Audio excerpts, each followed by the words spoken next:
Matagal akong nakatitig sa pool habang nakatayo sa gilid noon. Hinihintay kong lumabas ng kwarto nila si Rodante. Gumising pa ako ng maaga para lang hintayin siya. Pinaglandas ko ang paningin ko sa paligid. Malawak ang pool area at napaligiran ng mga pananim na bulaklak, pero halos karamihan sa mga ito ay naglalagas na ang dahon at unti-unti nang nalalanta. Kung gaano ito kagandang tingnan, ganoon din kalungkot kung iisiping mabuti, maganda nga pero patay naman sa loob.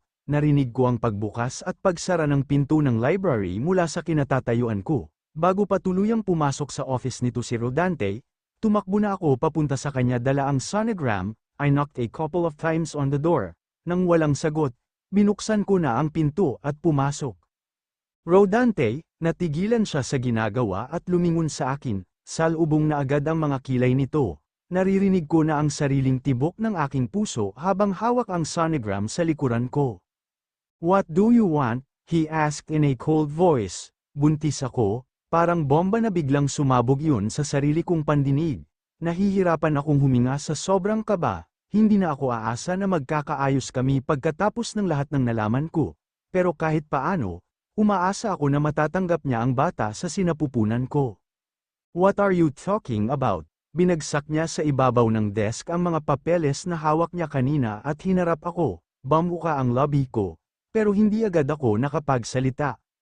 "Say it, I'm pregnant." "Anong sinabi mo?" Napalingon kami sa gawin ng pinto at nakita si Mira na nakaawang ang bibig, namimilog ang mga mata at puno ng galit ang mukha.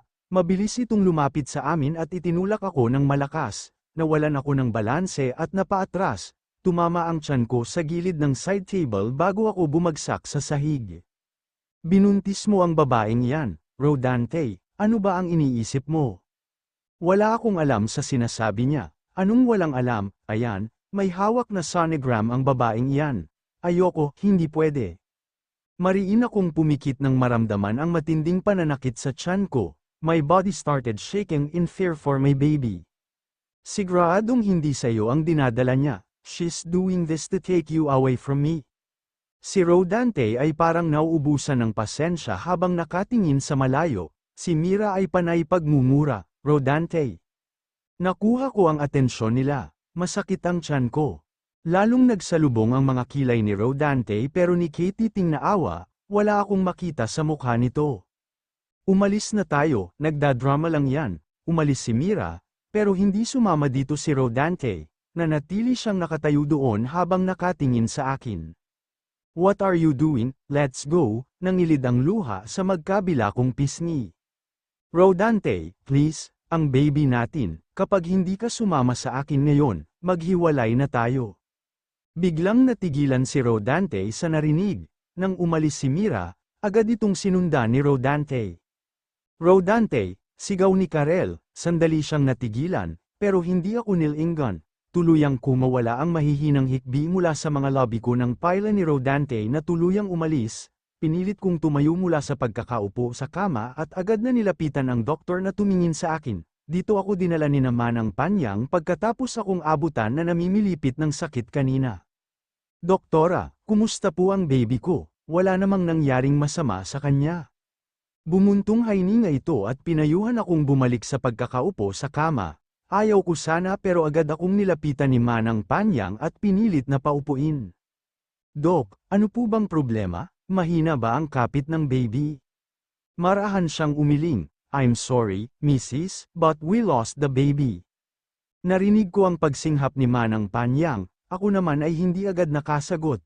Hindi nagawang proseso ng utak ko ang mga narinig. "Ano pong ibig niyong sabihin? We lost?" Wala na kaming marinig na tibok ng puso. "I'm sorry." Nagsalubong ang mga kilay ko nang makitang lumabas ng silid si Kerek, nakasuot siya ng itim na damit mula ulo hanggang paa.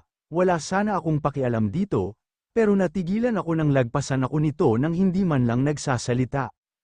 "What's with her?" Sa sobrang pagkauhaw niya sa atensyon ko, she should be begging for my attention right now. "Bakit ganyan ang suot mo? Saan ka pupunta?" Natigilan siya sa paglalakad at saka dahan-daang lumingon sa akin. Lalong nagsalubong ang mga kilay ko nang makita ang pamumugto ng mga mata niya. "Anong kadramahan na naman yan? Pupunta ka kay Dionisio?" magpapaawa ka. Pupunta ako sa libing, kaninong libing, namula ang mga mata niya kasabay ng pagbagsak ng mga luha, nilang ako. Sisigawan ko sana ito para itigil na niya ang pagdadrama, pero natigilan ako sa narinig. Sa libing ng anak natin na pinatay mo nang piliin mong unahin ang babae mo kaysa ang dalhin ako sa ospital. Matagal akong natahimik kasabay ng ilang ulit na paglunok, bumaba ang paningin ko sa tiyan niya. It's just a fetus, hindi pa yun tao. Paalis na si Karel nang muli siyang matigilan dahil sa sinabi ko. Humarap siya sa akin, walang emosyon sa mga mata at mukha niya. Umaagos pa rin ang luha sa kanyang pisngi pero wala na akong makitang nikititing na bahid ng emosyon ng kanyang mukha. Drama queen, nilagpasan ko siya at tuluyan ang pumasok sa trabaho.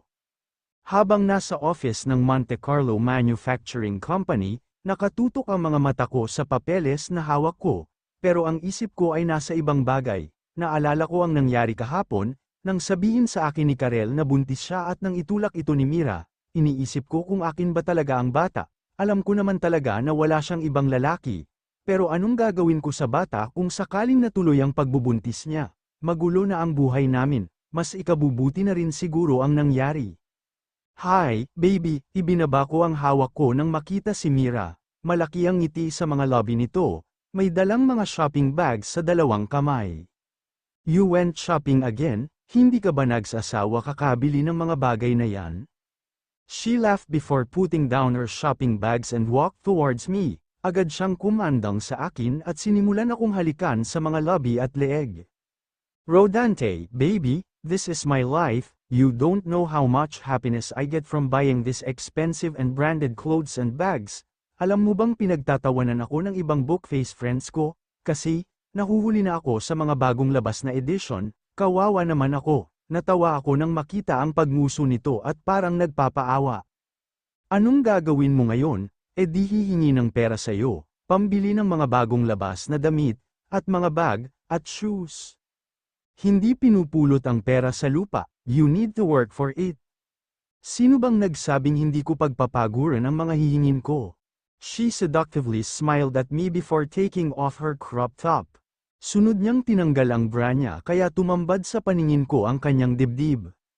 She bit her lower lip and kissed me before unbuttoning my shirt. Hinubad niya ang suot niyang panty. Lang minuto lang, pareho na kaming umuungol at sumisigaw kasabay ng marahas na paggalaw namin sa silya ko. Mira was moving too fast and rough on top of me when we heard a knock on my office door. Hindi namin pinansin yun noong una lalo't malapit na akong iyabasan. Pero nang lumakas ang mga katok sa pinto na halos give-in na yun, napamura na ako. Sino ba yan? Bumukas ang pinto at pumasok ang isa kong utusan, natigilan ito at napaiwas ng tingin nang makitang nasa ibabaw ko pa rin si Mira. Sir, your wife, what about her? Nilinggan ko ito at nagtaka ako nang makita ang takot sa mga mata niya. Sir, si Ma'am Karel, nagpakamatay. Nadatnan namin ang doktor at isang nurse nang makapasok kami sa silid kung nasaan si Karel. Palabas na ito nang dumating kami. Sa hospital bed, naroon si Karel, nakaupo sa kama, nakatulala sa bintana. Mukhang maayos naman siya, narinig kong sabi ni Mira. Are you her guardian? I turned my gaze to her. Yes, okay naman siguro siya. Babayaran ko na lang ang gastos sa hospital. Gusto kong milang dahil nag-abala pa akong pumunta dito. Ang sabi ng tauhan ko ay nagpakamatay na si Karel, pero buhay naman pala. Let's go, baby, I don't like the smell of hospitals. Paalis na kami nang muling magsalita ang doktor na ikinatigil namin. Sir, pwede ko ba kayong makausap, tungkol saan? Tungkol sa asawa niyo, busy ako, papupuntahin ko na lang dito ang sekretarya ko. Your wife tried to drown herself, after cutting her wrist. Narinig ko ang pagsinghap ni Mira, habang ako ay matagal na nawalan ng imik at muling binalingan si Karel.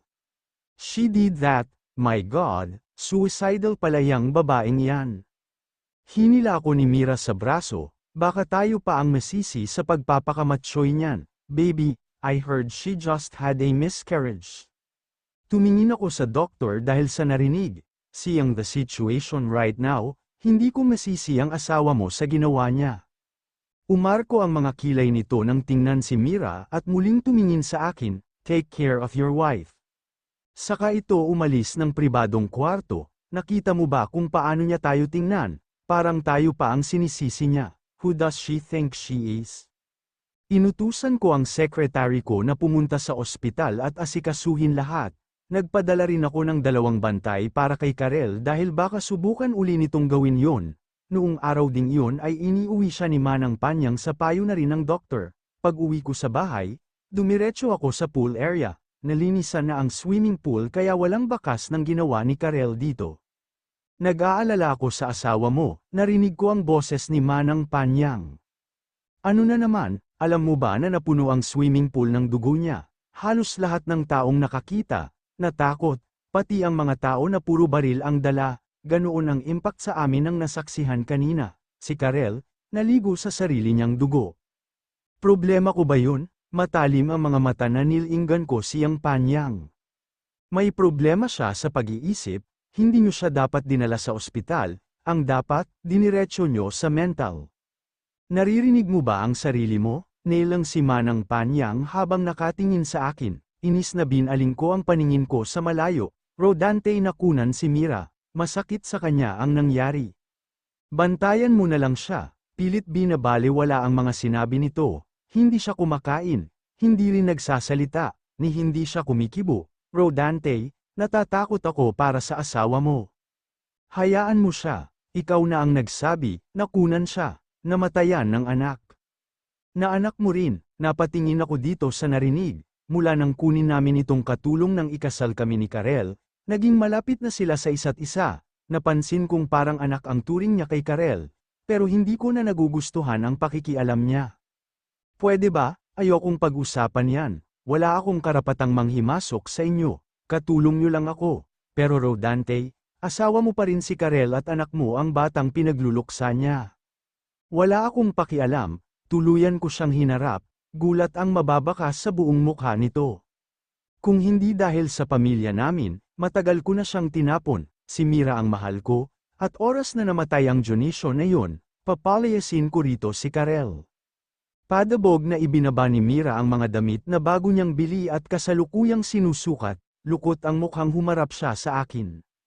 Nagpapaawa lang yun, tumigil ako sa ginagawang pagbabasa ng mga papeles, nag-angat ako ng paningin sa kanya, salubong ang mga kilay. Ginagamit niya ang anak niyo para maawa ka sa kanya, baka nga sinadya niyang makunan siya, para sa pansarili niyang agenda. Ikaw ang dahilan nun, what?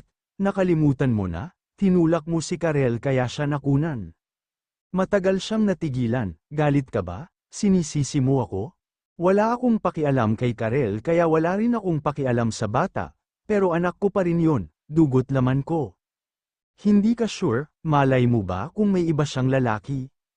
I shook my head, I maybe don't love her, pero alam ko kung iniputan ako sa ulo o hindi, hindi ako tanga, kaya ikaw, siguraduhin mong akin ka lang. Iba ako magalit, Mira. Lumapit siya sa kinaroroonan ko at pilyong naupo sa kandungan ko.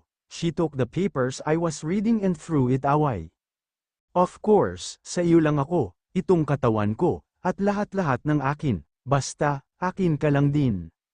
Hinila ko siya sa buhok at hinalikan, humigpit ang pagkakahawak ko sa buhok niya. Si Mira na ang kahalikan ko, pero naisip ko pa rin ang nangyari kay Karel. I told my man to keep everything a secret to Dionisio, pero siguradong makakarating pa rin sa kanya ang nangyari, at malaking problema na naman yun, hindi nga ako nagkamali, pagkatapos lang ng araw na yun, nakatanggap ng tawag ang sekretarya ko, mula sa matandang yun, galit na galit at gusto kaming makita, pumasok ako sa kwarto ni Karel, naabutan ko siyang nakaupo sa kama, nakasandal sa unan at nakatingin sa nakabukas na bintana, kung paano siya sa ospital, ganoon pa rin siya ngayon.